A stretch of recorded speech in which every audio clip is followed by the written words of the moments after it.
Aloha. Welcome back to season 2 of the Aravinda Show, focused on conscious entrepreneurs, with me, Andrew Crusoe, your host. This time, I was honored to speak with Harry Jim, healer, Lomilomi giver, author of Wise Secrets of Aloha, a book that I love, and much more. He's given wonderful talks on the Big Island, many of which I've had the opportunity to attend. And since I've restarted this podcast, he's been on my short list of people that I want to talk to. I'll preface this interview by saying that Harry mentions a place called Pu'uhonua, also known as the Place of Refuge, several times. And I just want to be clear that that is a physical place as well as a symbol. There are stunning ruins of Pu'uhonua on the western coast of the Big Island. These perfectly straight walls made of black volcanic rock. It's a very sacred place. So when he mentions Pu'uhonua, that's what he's talking about. So without further ado, meet Harry Jim and enjoy.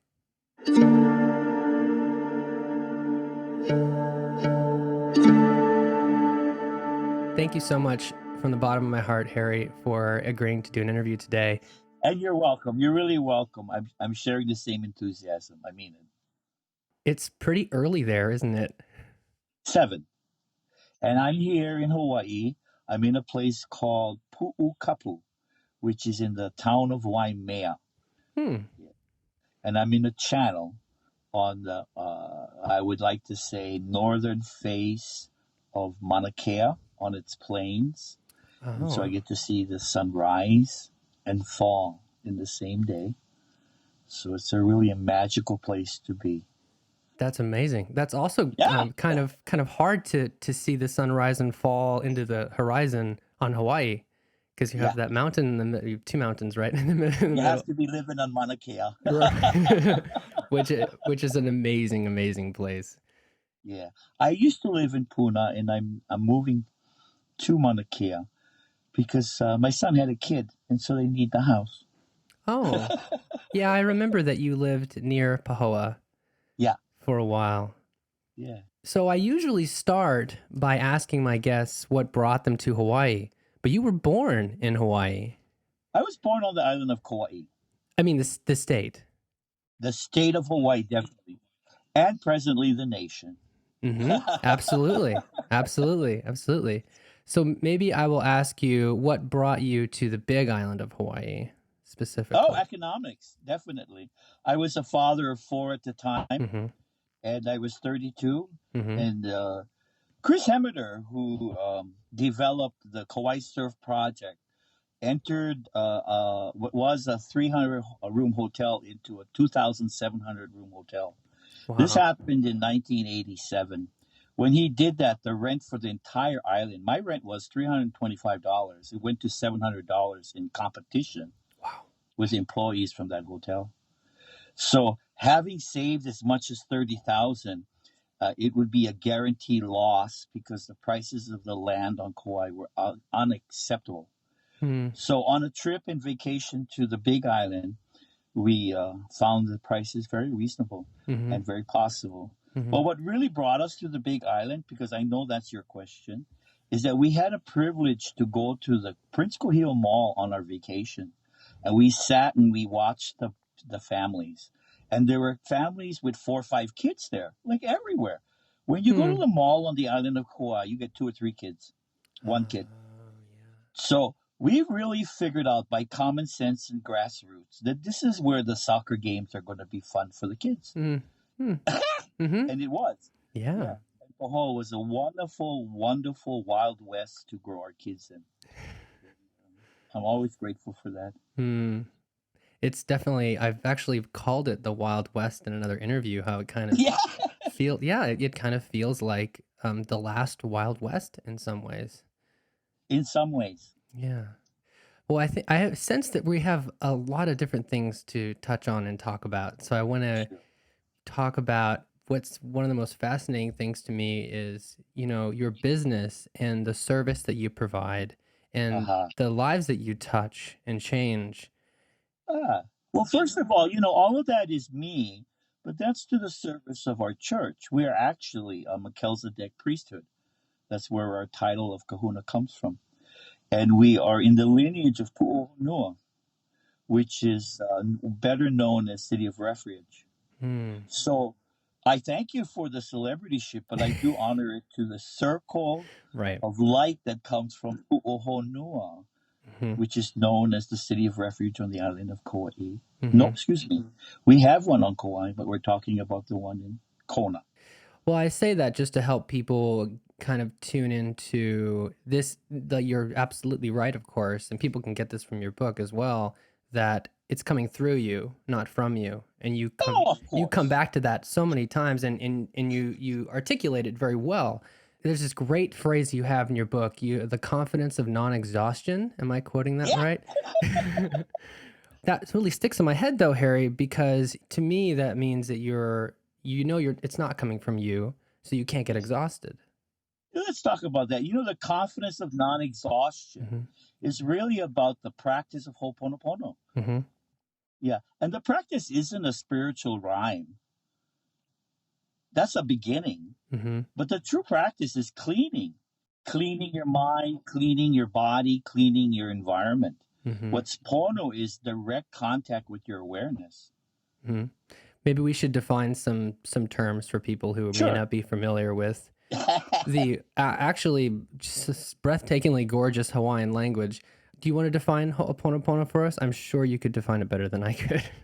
That's a very challenging opportunity because Hmm. when I define Ho'oponopono, I really try to respect the group and culture that I'm in. Hmm. We're speaking on public market now, so I want to say the word kalamai before I define it. And kalamai, Okay. Kalamai, Hmm. means pardon me, I'm going towards the sun. Oh. Hmm.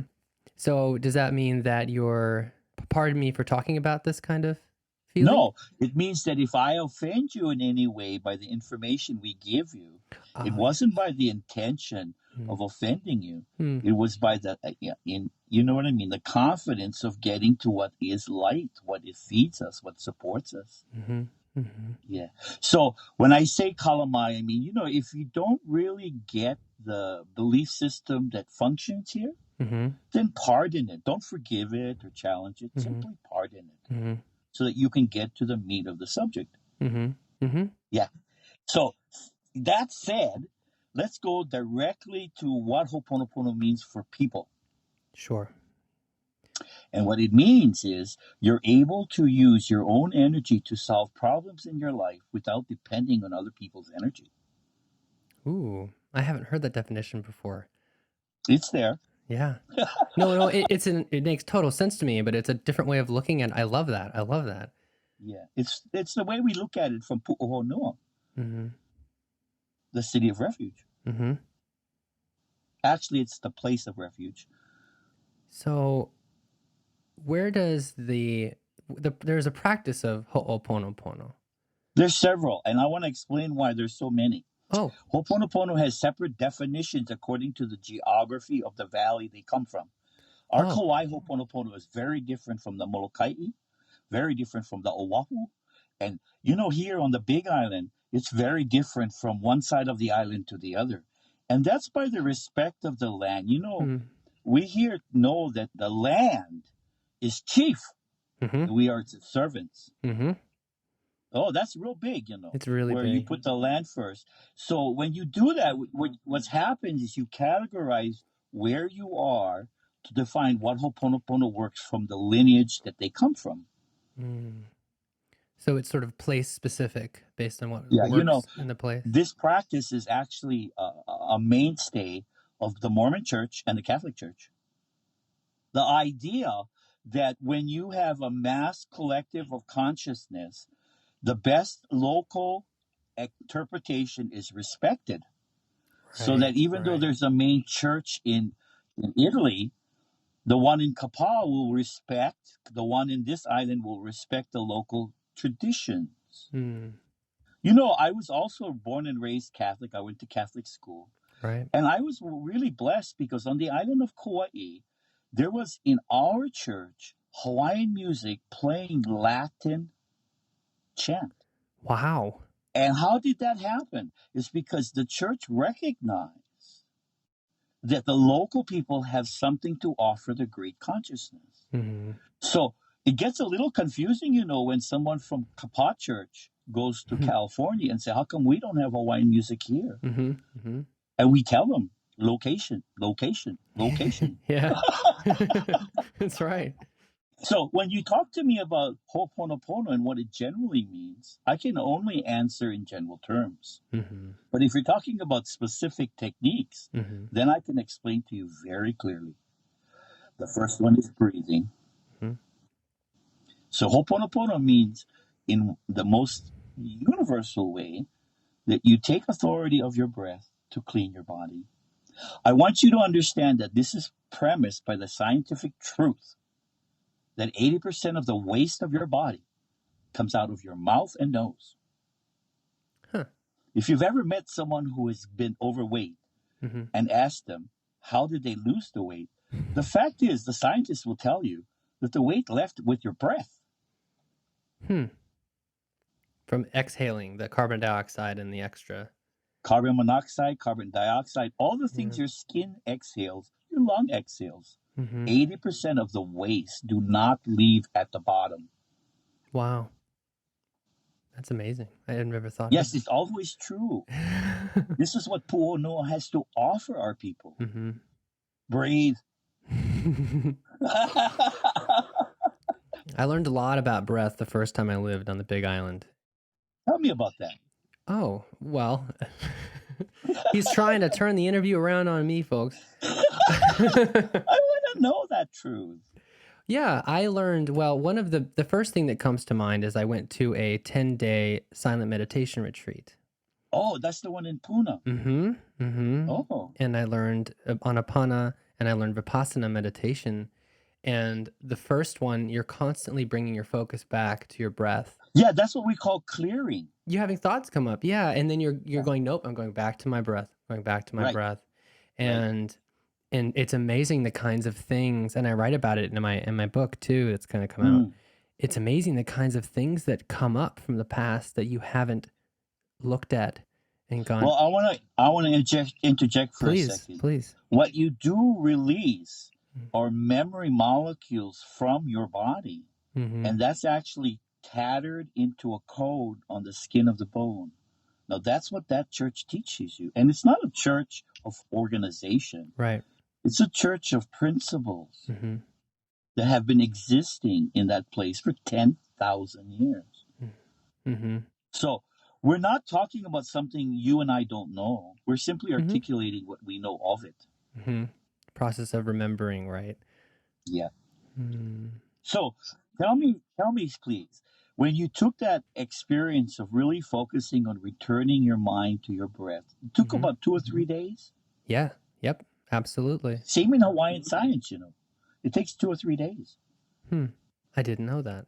Yeah, I'm telling you. Makes sense. I have to work with people in breath for 2 to 3 days to create that same experience. It's, can we say it now that Ho'oponopono is about recognizing what page you're on, because nobody's on the same page, but we're all reading the same book. Okay, now we're in Ho'oponopono. We can tell that because the vibration of communication is achieved awareness. So would that be another way of saying it's like more in sync? No, in Hawaii, what it means is that breath that you breathe is the same breath that I breathe. And we've engaged that truth. Doesn't mean namaste. That's a different thing. No. I wasn't thinking that, but yeah, it's a very powerful experience.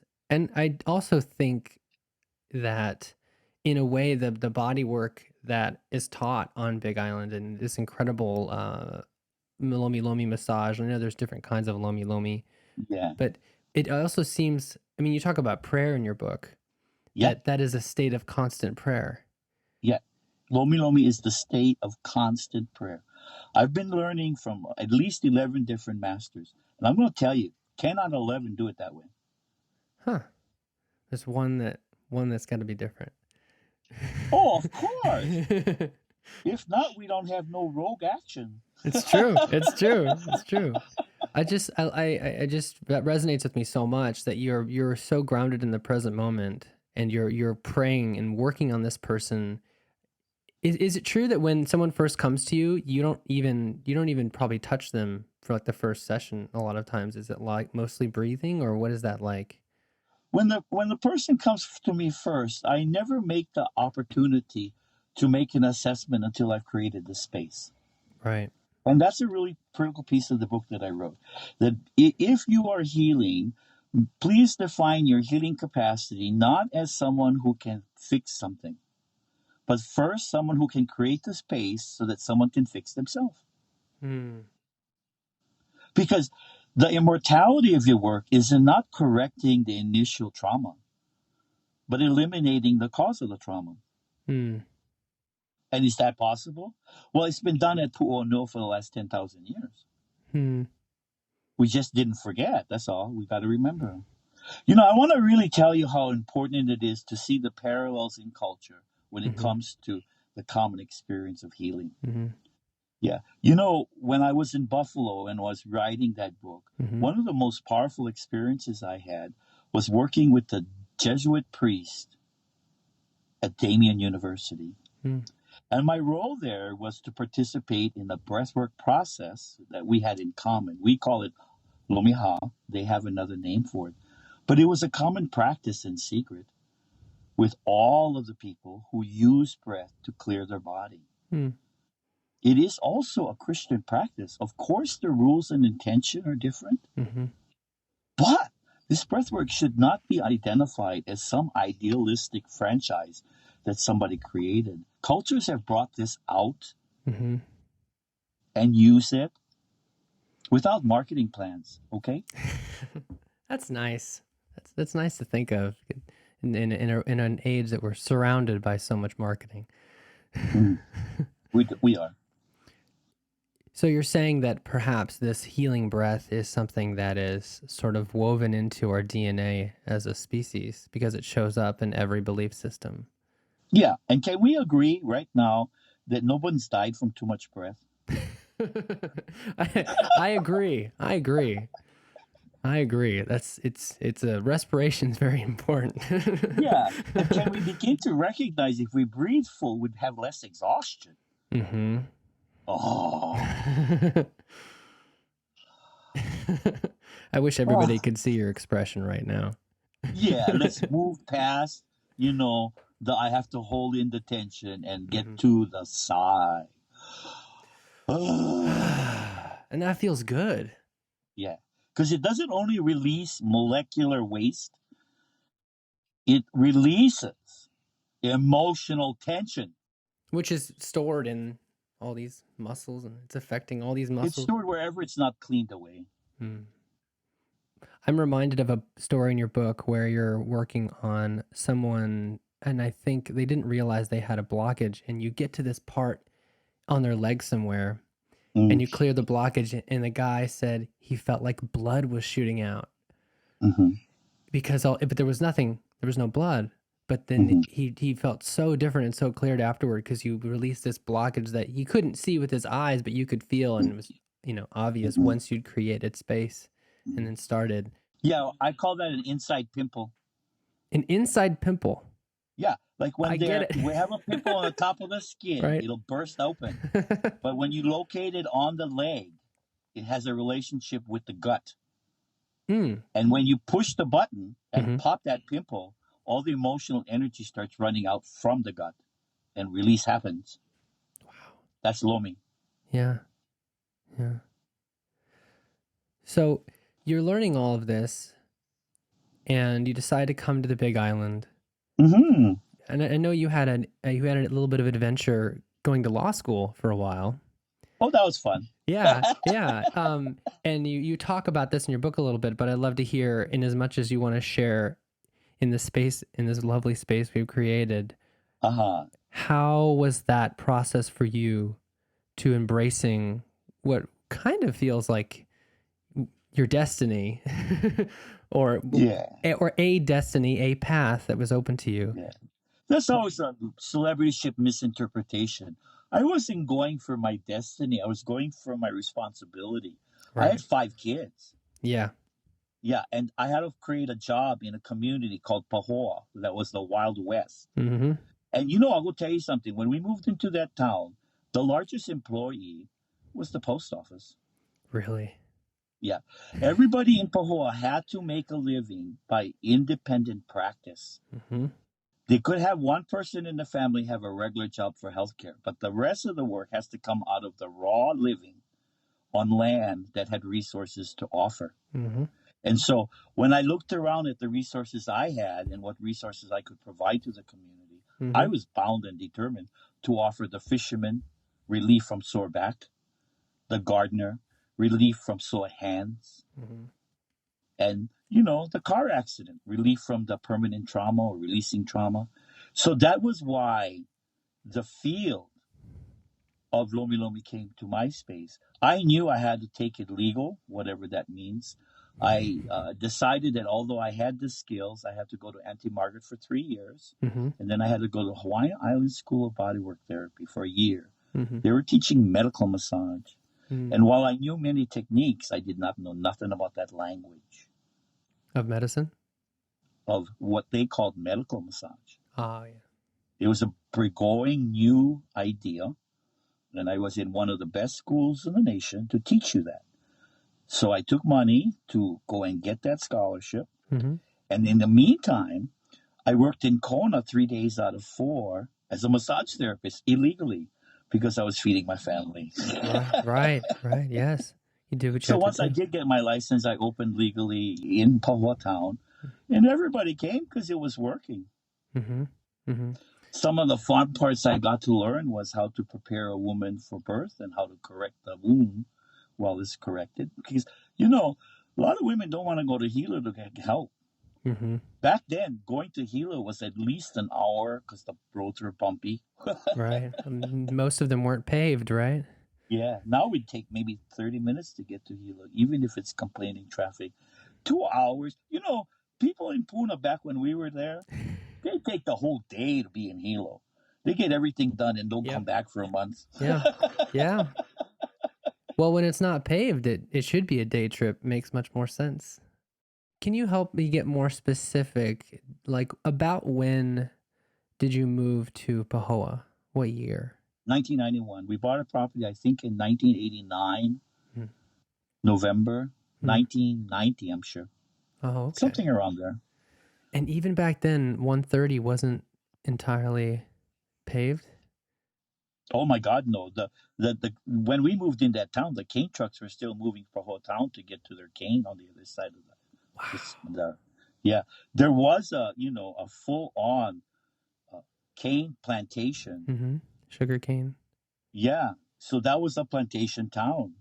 Before that, I want to tell you something really interesting Yeah. about Pahoa Town. Go ahead. It was actually founded by Japanese people, and it was founded by them because Pacific Railroad Company decided that they needed the tie rods from San Francisco, right, all the Mm-hmm. way to Colorado. Mm-hmm. And so what they did is they hired this Japanese collective to cut the lehua Mm-hmm. and turn it into tie rods and send it by boat all the way to San Francisco so they could lay the train. So this had happened in 1900s. That's why the Japanese came in. When you look at Puna, you will see all of Hawaii Paradise Park. Please look at that as an old forest, and it was replaced Right. because that's what it took to put the wood under the ram to get that train across San Francisco to Colorado. You're kind of blowing my mind. So for that reason, Pahoa is on the map as the place where you could get the ohia wood. And why did they pick ohia wood? Well, frankly, because it's still here. It lasts at least 100 years. Mm-hmm. So yeah, California got their redwood, but Hawaii got the ohia. Ohia trees are incredible. I remember when the hurricane came, Yeah. Hurricane Iselle. Am I remembering that correctly? That was right at the end of when right before I left, and it came through and it wiped out. It was degraded to a tropical storm like the minute it made landfall. Just for clarity, but it was incredibly powerful and it tore down all the albizia trees. But as you know, the ohia trees were fine. They were standing. The ohia tree is in the Big Island because it's what they call the first thriver. It's Hmm. the ohia seed that can crack the lava so that it turns into ground. Yeah, a lot of people don't realize there's just no soil on a lot of parts of the island.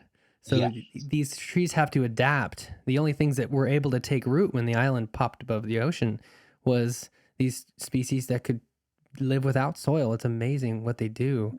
it is very amazing. It's also amazing to see the whole nation of Polynesia. I tell you why. Because in New Zealand, there's a tree called the maku, and it's the world famous highly antibiotic honey. Ah, Yeah. So you can go anywhere in the world and pay like $35 for a small jar. I need you wow. to understand maybe that the thing called maku Hmm. is lehua. Same thing. Same thing. So when you talk about lehua honey healing people in old traditional Hawaiian, Hmm. you need to really consider how it's evolved into an international market of truth. Hmm. Hmm. So yeah, the ohia is very important, and it also provided the railroad tracks for that project. And in the meantime, today we have like at least six more thousand people living on the Big Island because that forest was ended and people's lives are being fulfilled with homes. Wow.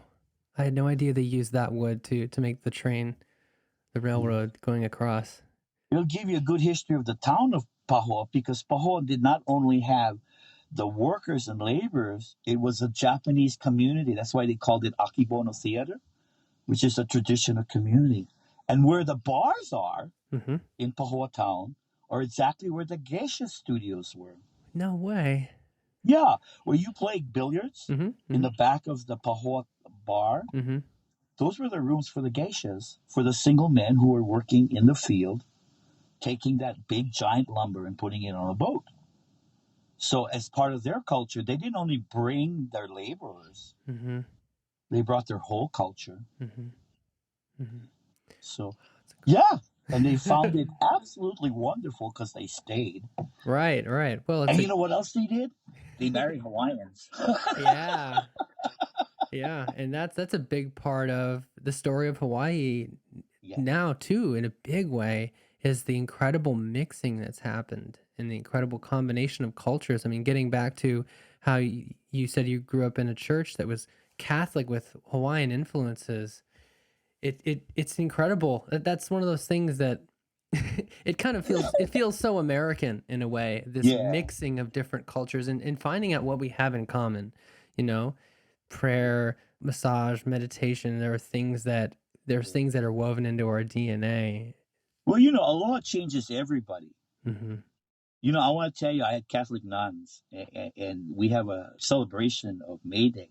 Hmm. So it would be customary for us who has a single teacher, one nun, teaching us the whole year of fourth grade and honoring her with fresh plumeria lace till her head is full with them, just to tell her that we appreciate her. She was blessed and she told us, I have never experienced such joy. I Hmm. come from Ohio, and, and this has been a blessed life teaching these children who bring me flower lace. Yeah. Hmm. Yeah, aloha is kind of permanent here. Hmm. Okay. Well, I'm glad you said that, Harry, because I want to talk about what people call the spirit of aloha. Yeah, Aloha is so strong and potent yeah, on it those is. It's islands. so potent you can get a McDonald's shake in the summer called aloha. Okay. Yeah, it gets weird, but it does tell you that it makes people happy. Yeah. Okay. Well, how do you react? I'm trying to imagine what it would be like to grow up on Kauai or to grow up on the Big Oh, Island. you never grow up on Kauai. That's ridiculous. There's a time in your day, every day you can spend at the beach, the same thing you did Hmm. as a kid. Hmm. That's one of the things I miss about Kauai the most. I don't care where you are. Let me just give you an experience that we had before we left in our practice. Hmm. We would get all the kids out of school at the same time. I'd be at work. My wife would meet me at the beach Hmm. called Baby Beach in Waipoli. We'd let them run around, wash Hmm. themselves clean, put them in the car, feed them a sandwich, get them home, and go to bed. And that's their lifestyle. So people who still live there, I'm like that too. If I still lived on Kauai, Hmm. I'd find 3 to 4 hours, 2 to 5 times a week, just to go to the beach and do whatever I like to do. Yeah. That's my childhood. That's their childhood. Yeah. That's what I mean when I say you never grow up on Kauai. You have adult responsibilities, Right. Right. but you don't have to live them the whole day. Hmm. Well, that's one of the things that attracts me so much, and I think one of the reasons why I'm moving back is I think one of the reasons why I was happiest on the Big Island Uh was huh. that you feel so part of nature. You feel so part of the land and the ocean, and you That's realize the location. you're part of it. You're part of the whole thing. It's so easy when you're in a city to think that there's this separation that, Mm-hmm. we are the humans and that is the planet. We are the humans. These are the animals. No, we're all part of the same thing. Mm-hmm. And also it's great exercise to be at the beach. Yes, And you can feel that, and then you want to sleep, and then you sleep well, and because you breathe a lot. yeah. Hmm. Mhm. Clean. Mhm. That's the whole poto practice of the Hawaiian people. Go clean yourself at the beach, not just your body, but your mind. You Mhm. know, this island and Kauai and Maui and Oahu all have the same thing in common. When you go to the beach, you enter a curtain, please hear, a curtain Mhm. of negative ions. Like after it rains, kind of.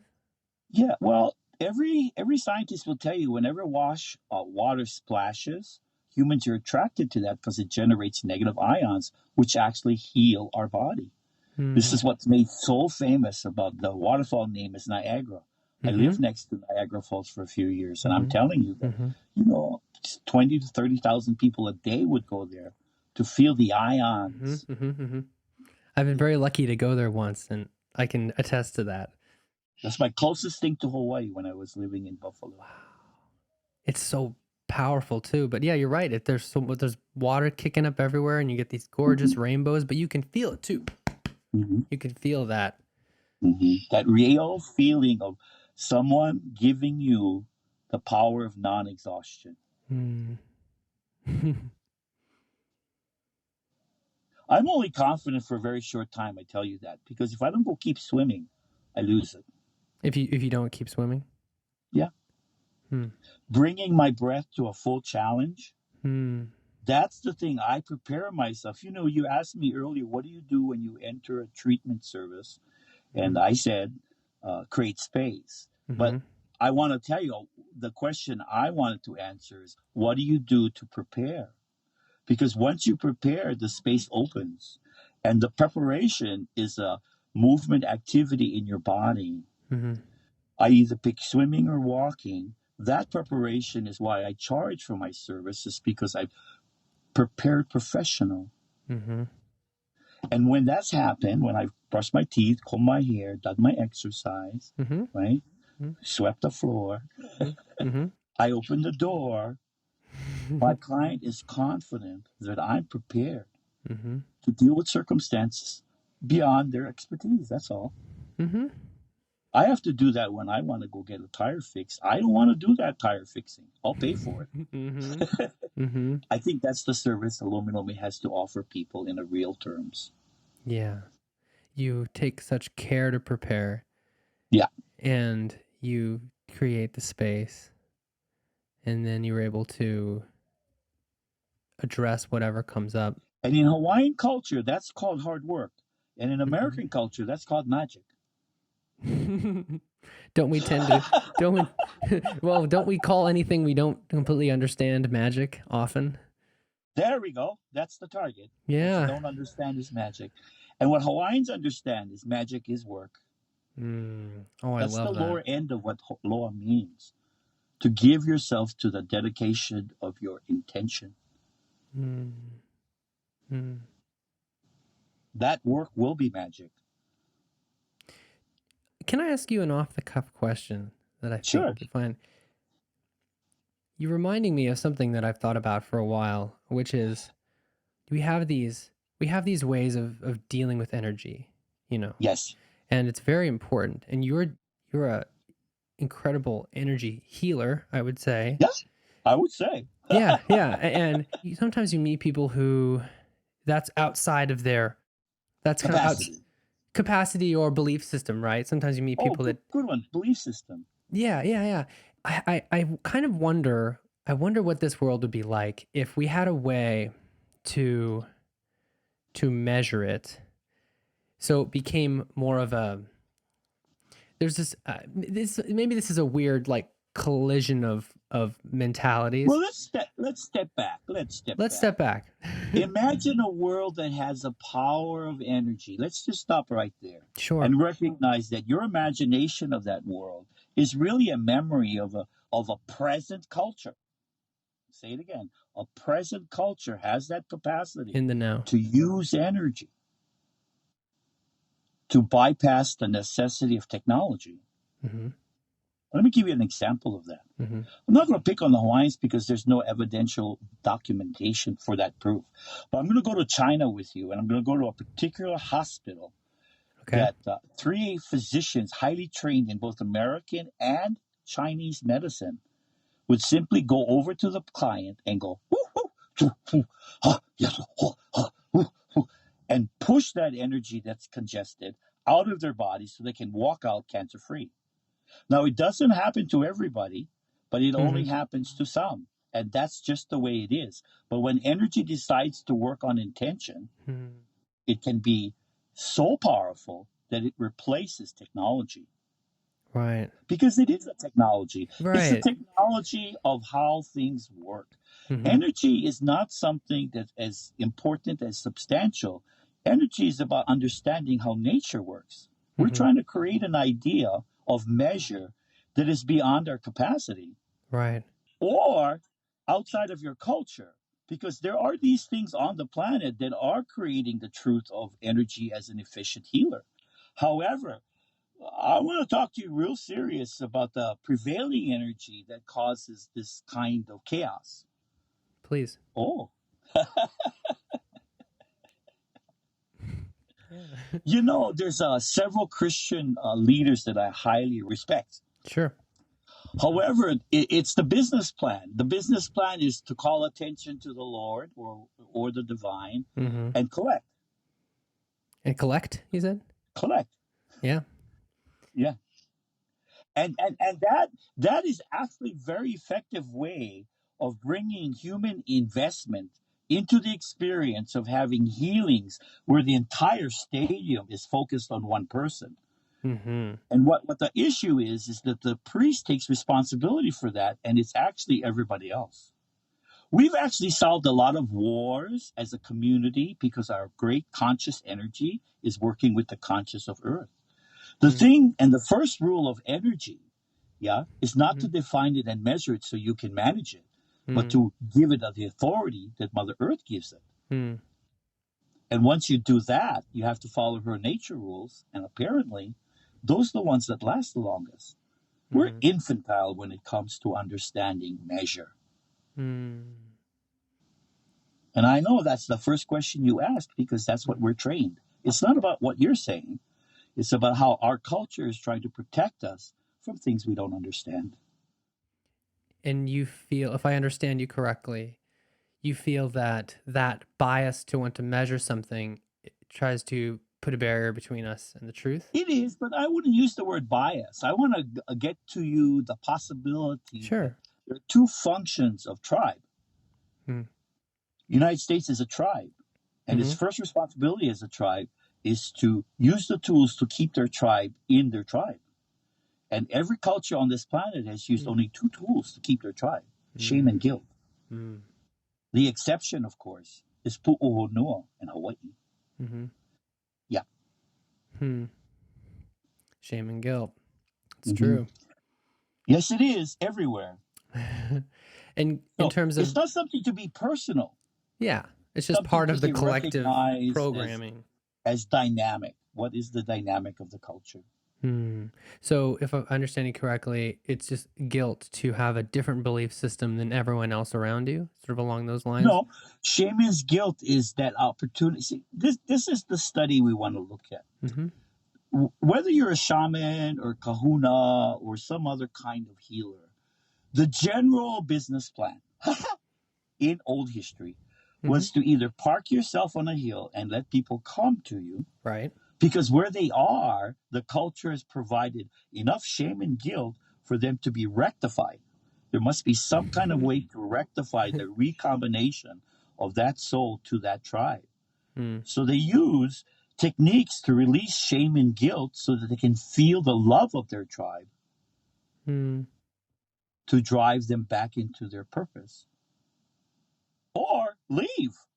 But the regulator also has been the spiritual people to give some kind of release to the general tribal commitment to protect its people by keeping them ashamed and guilty.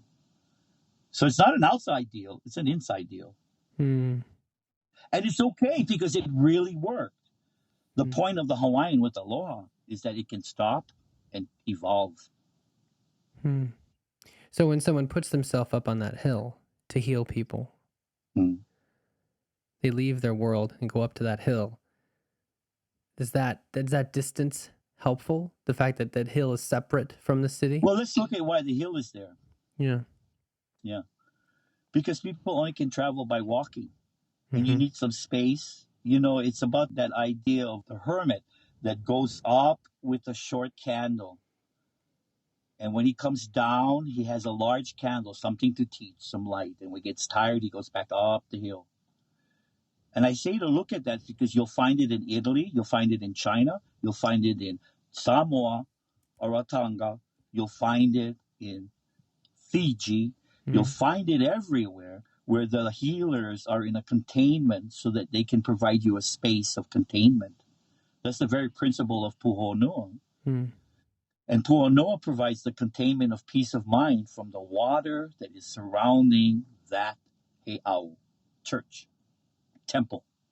And what's at that temple? A bunch of rocks. That's the only thing that'll last 10,000 years. Mm-hmm. Mm-hmm. Uh-huh. Well, I'm reminded of these incredible. The first thing that comes to my mind is the incredible walls that are still around the island. Still there, in solid connect. Yeah. Yeah. There's a group of those buildings on Pu'onua where our lineage expresses that the Mm-hmm. bones of all those people who healed have turned to dust and hold that place together. Mm. It's beautiful. I think so too. Mm-hmm. Wow. I love you're coming from such a different place and lineage than most people I've had the privilege to talk to so far. Mm-hmm. And I find, and one of the reasons why I went to the majority of your talks, I missed one, but in 2013, 2014, you did this series every other Sunday. Yes. And I only missed one of those because I loved coming back and hearing, I found your perspective and you spoke with such authority about you know who you are more than most people I meet. I feel. Oh, good. So, and I That find, surprised to me. I want to make that really clear because I carry several different hats at the same time. mm-hmm, You know, I'm going to say something very important, I believe, is mm-hmm, people want to express their culture from who they are. And I wasn't taught that. mm. I was taught that you are your culture by doing what you're doing. Let me tell you what I mean. You know, we have a group of highly sophisticated American ninjas, and that's called the SEALs of the United States Yeah. Army. And when you read the coaching books that comes out of that work, you'll find that they're coached to understand that the culture they're living in is about what they're doing and not who they are. Mm. So the culture has created an incredible safety mechanism for the United States on the culture of repeating what works, teaching men what has worked and what will work. It's a really important thing to see. When you look at Pu'onua, you begin to realize that when you start doing the culture of cleaning, Mm-hmm. your inside and out, you're going to have the results that Pu'onua echoes to you. Mm. Be yourself. Everybody else is taken.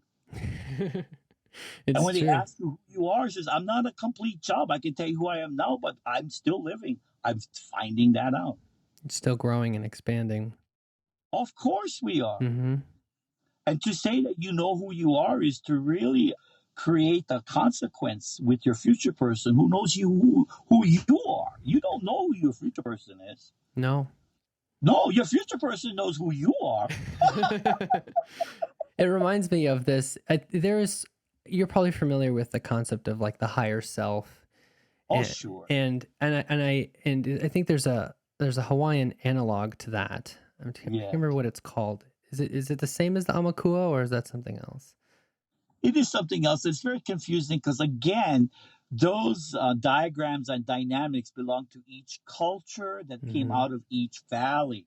Mm-hmm. So let me really, the Huna practice is really not miscommunication, but misunderstanding between different valleys, different locations. Hmm. Like, for example, Mm-hmm. Huna means high self, middle self, and low self, Mm-hmm. right? Mm-hmm. But on the Big Island, Huna means future self, present self, and past self. Oh yeah, it's different. Okay, so these are two different lines.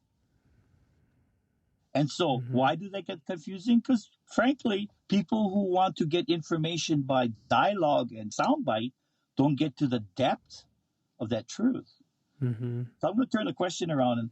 And the real question is, what do Hawaiians, yeah, Mm-hmm. what do Hawaiians have to offer in terms of owning the practice of pu'uhonua and ho'oponopono Mm-hmm. and what I'm trying to express in the Wise Secrets of Aloha? Mm-hmm. And that is the na'au. I'm going to say that correctly. N-A, I forget.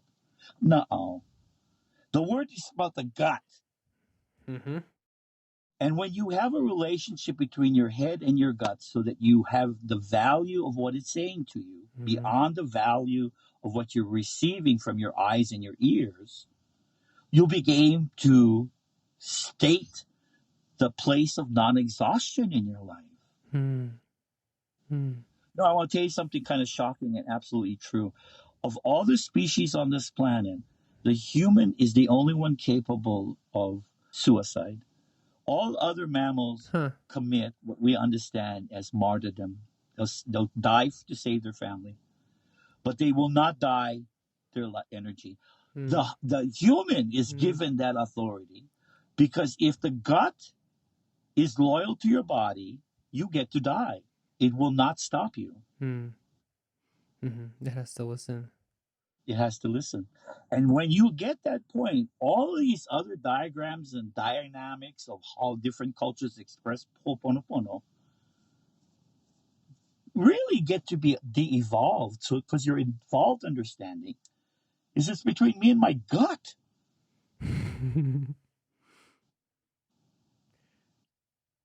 Take a breath. Everybody take a breath. Everybody take a breath. I wish we had more time, but I'm so We always thankful. have more time. We'll do this when it's convenient, I promise. Yeah. Well, I want to touch on a couple things before I let you go because we have about Okay. 5 minutes before 8 a.m. your time, and I want to respect your time. And I want to thank you, Mahalo Nui Loa, for sharing time for me again. I know I really do appreciate it. I know you have a lot going on.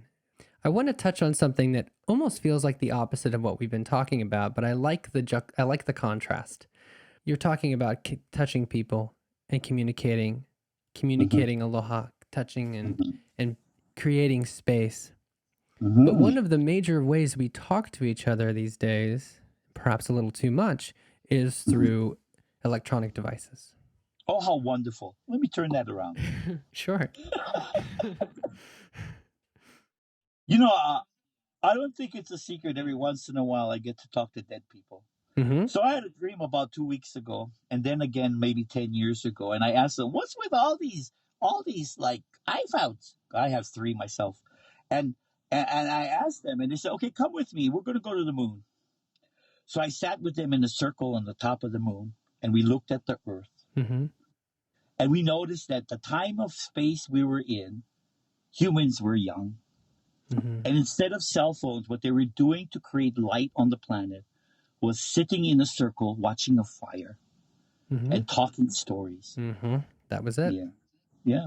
Now they told me to come up to our time, back to 1964, and notice that what we termed "beam me up, Scotty" Mm-hmm.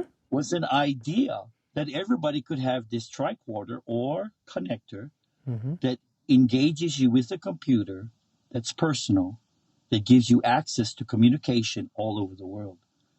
So when they looked at me and told me that, they said, look at the planet now. There was a long time of darkness, but because we have these cell phones, we're absolutely capable of talking to each other and creating this fire of acknowledgement and aliveness. So when you look at the earth that way, you realize the fires actually broke down, the circle fires, Mm-hmm. and was given to each person. You know, Oh. we have almost Ha. 6, 7 billion people with this little fire thing that's on flame, given to you by the mineral kingdom. The spirit, the mineral kingdom, the crystals who can communicate It's true. through. Yes, it's true. I'm telling Yeah. you It's truth. just I a. can't be Oh no, I bothered with feel it. bullshit. But it's just a. It's such an incredible way to look at it. Yeah. It's this perspective shift that's incredible. It's absolutely that's amazing. It's a pocket fire. Yeah.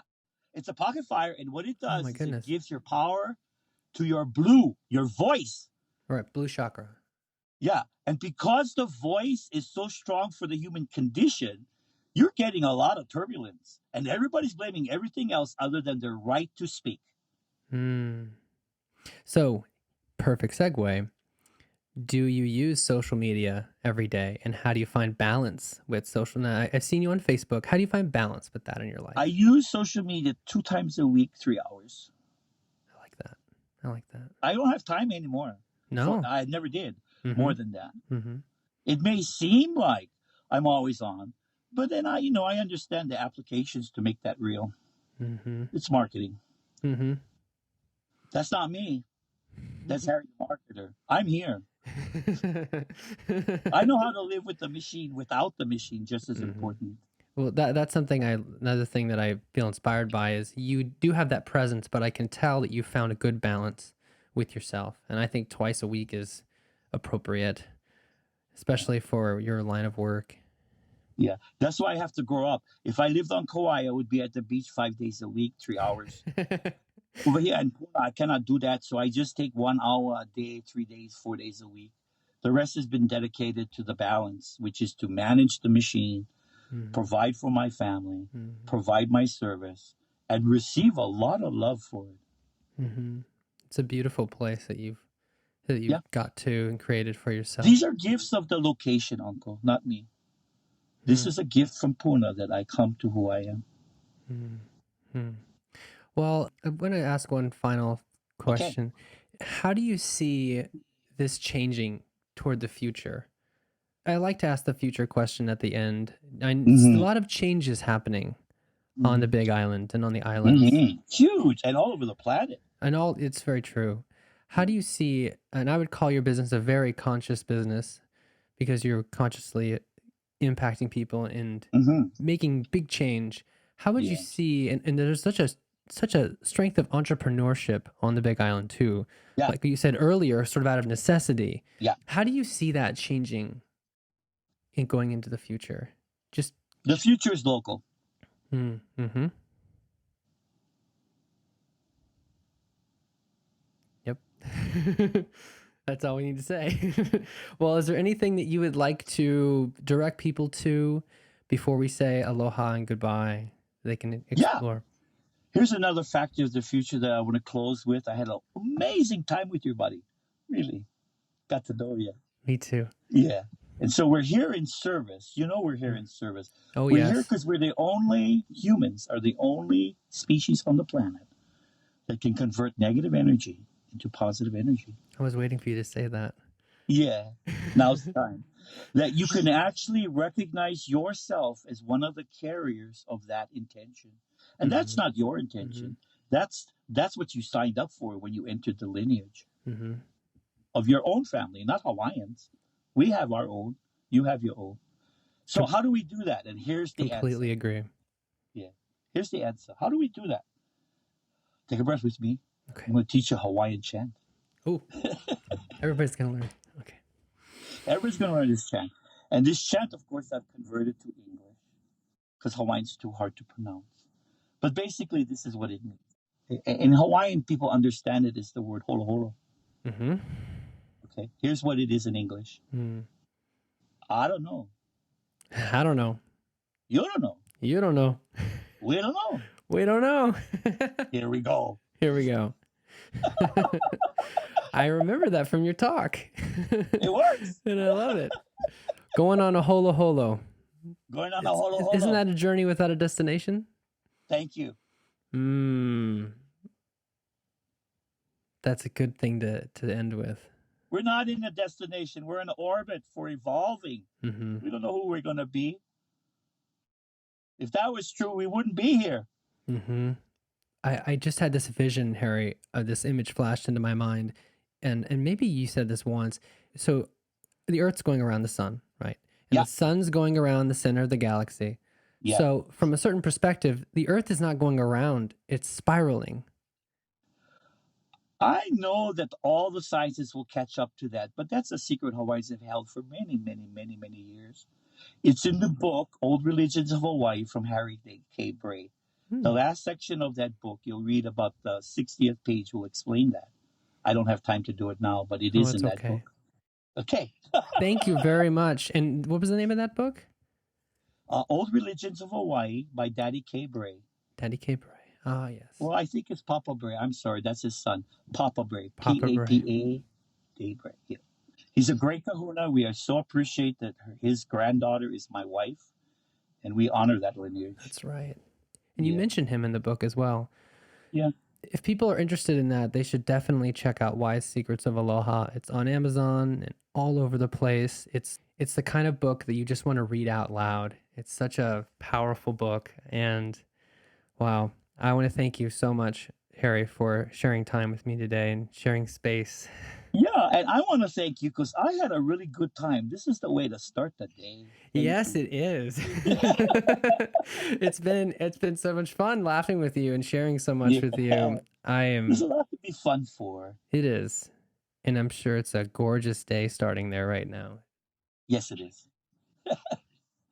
Well, I will say aloha and thank you once again. Mahalo nui. Aloha. Wow. What an unforgettable interview with Harry Jim. I want to say a big mahalo once again to Harry for sharing so much with us. He has honestly been an inspiration to me for years now, and it was an honor to hold space with him. Now, before I go, I'll remind you that if you enjoyed this interview, there are more. iTunes is probably the easiest way to find them and get new ones when they come out. Just search for The Aravinda Show. That's Aravinda Show. Aravinda Show. And if you use Instagram, I'm Hello Crusoe on there. That's the word hello, Crusoe. And I post samples of new interviews when they come out. So that's another way to make sure you don't miss an interview.